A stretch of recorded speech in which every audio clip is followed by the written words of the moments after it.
تو اپنی اولاد کو دین سکھانا، اپنی اولاد کو قرآن مجید سکھانا، یہ میرے اور آپ کے اوپر لازم ہے اور میرے اور آپ کے اوپر ضروری ہے۔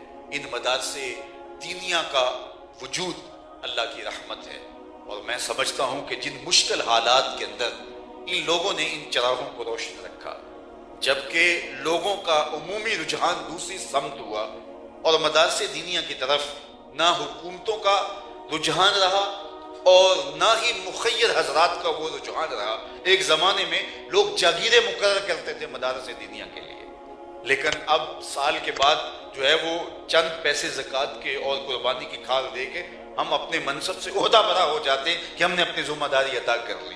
اور یہاں جس طرح سے بچوں کو تعلیم بھی دی جاتی ہے اور ان کی ضروریات کا خیال رکھا جاتا ہے، یہ کہیں اور نہیں رکھا جاتا۔ یہ دنیا کی سب سے بڑی NGOs ہیں۔ تو یہ لوگ اس کے باوجود بھی محنت کر کے مدرسین کی تنخواہیں پورا کرنا اور بچوں کی کفالت کرنا اور ان کی ضروریات کا خیال رکھنا اور تعمیرات کے مراحل کو لے کر کے آگے چلنا، یہ اتنا آسان کام نہیں ہے۔ لیکن اس کے باوجود مشکل حالات کے باوجود ان لوگوں نے یہ چراغ روشن رکھے اور ان کو بجھنے نہ دیا۔ بالخصوص لارڈ میکالے کے نصاب تعلیم مرتب کرنے کے بعد جب مدارس اجاڑ دیے گئے اور کوئی کہتا نہیں تھا کہ اب بھی دین کی یہ شمع روشن رہیں گی، لیکن یہ علماء ہی تھے کہ جنہوں نے برگد کے درخت کے نیچے بیٹھ کر بھی دین کی درسگاہوں کو قائم کیا۔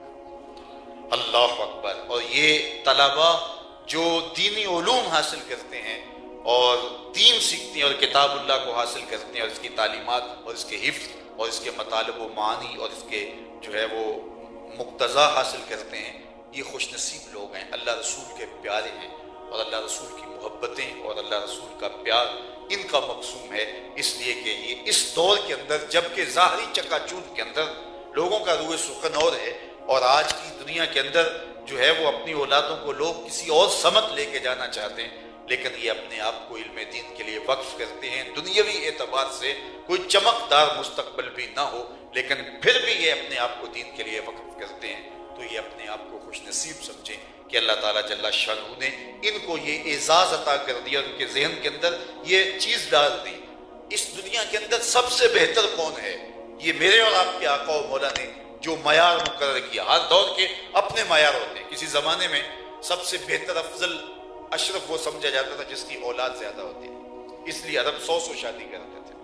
پھر ایک زمانہ آیا کہ جس کے پاس قوت نافذہ آ گئی اس کو افضل اور اشرف سمجھا جانے لگا، اور آج کی تاریخ میں، آج کی جو ہے وہ دنیا میں جس کے پاس دولت زیادہ ہے اس کو افضل اور اشرف سمجھا جاتا ہے، چاہے اس کے پاس کوئی اور صلاحیت نہ ہو۔ وہ کسی نے کہا تھا کہ فصاحت و صحبان و خط و ابن مقلہ و زہد و ابن ادہمی اذ اجتمعت فی المرء والمرء مودم فلیس لہ قدر بمقدار درہمی، کہ ابن مقلہ کا خط ہو اور ابن ادہم کا زہد ہو اور جو ہے صحبان کی فصاحت و بلاغت ہو، اور یہ ساری چیزیں ایک وجود میں جمع ہو جائیں، لیکن اس بندے کے پاس پیسے نہ ہوں تو اس کا کوئی مول نہیں۔ وہ ساغر نے کہا تھا نا، میری غربت نے اڑایا میرے فن کا مذاق، تیری دولت نے تیرے عیب چھپا رکھے۔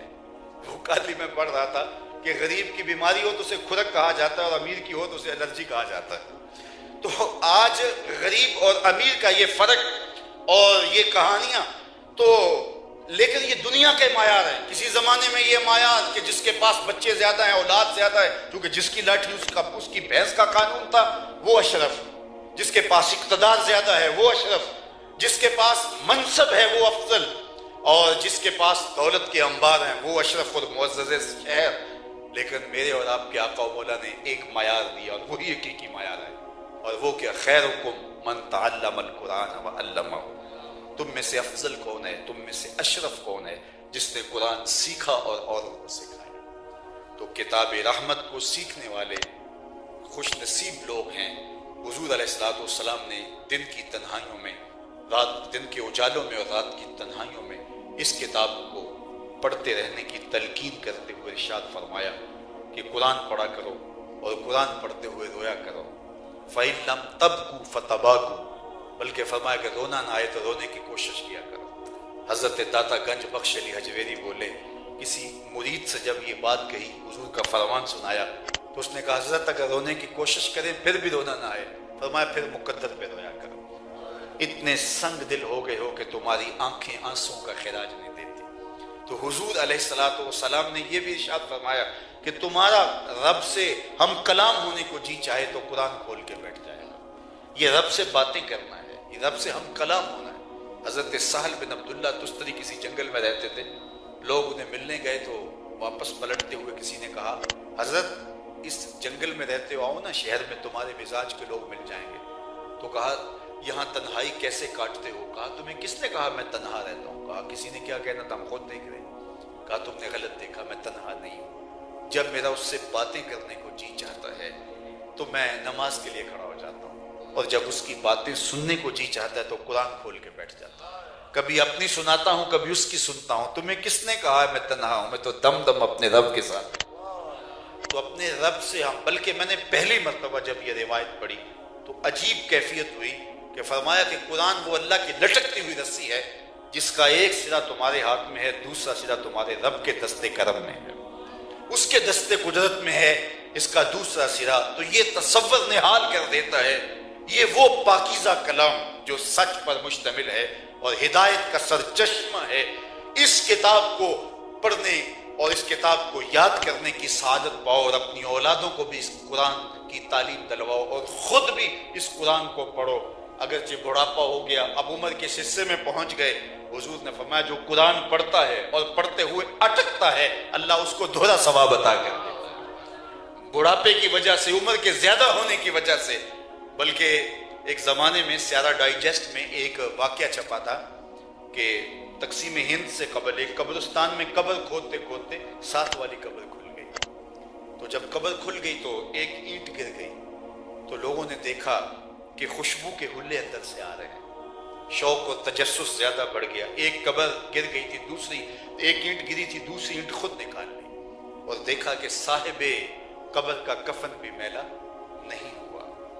شوق کی مزید چنگاریاں روشن ہوئی تو ایک اینٹ اور اٹھائی تو دیکھا تازہ گلاب ہے جو پھولوں سے بھرا ہوا ہے، تازہ ٹہنی ہے گلاب کی جو پھولوں سے بھری ہے، اور قبر منور بھی ہے اور خوشبودار اور مشکبار بھی ہے۔ خیر قبر بند کر دی اور قبر کے نشان پر صاحب قبر کا گھر ڈھونڈنے نکلے۔ دیکھیے تو صحیح کہ یہ کون سا اعزاز ہے جو اس نے پایا ہے، کون سی نیکی کرتا تھا تاکہ ہم بھی وہ نیکی کر کے یہ اعزاز پائیں۔ خیر ڈھونڈتے ڈھونڈتے گھر مل ہی گیا، اور اس کی بیوہ ابھی موجود تھی جو بہت بوڑھی ہو چکی تھی۔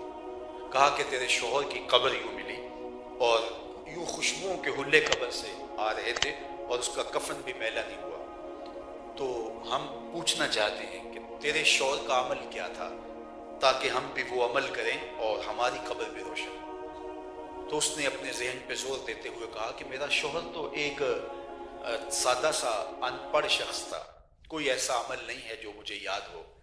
ہاں ایک بات مجھے یاد ہے، اور وہ یہ کہ میرا شوہر قرآن نہیں پڑھا ہوا تھا۔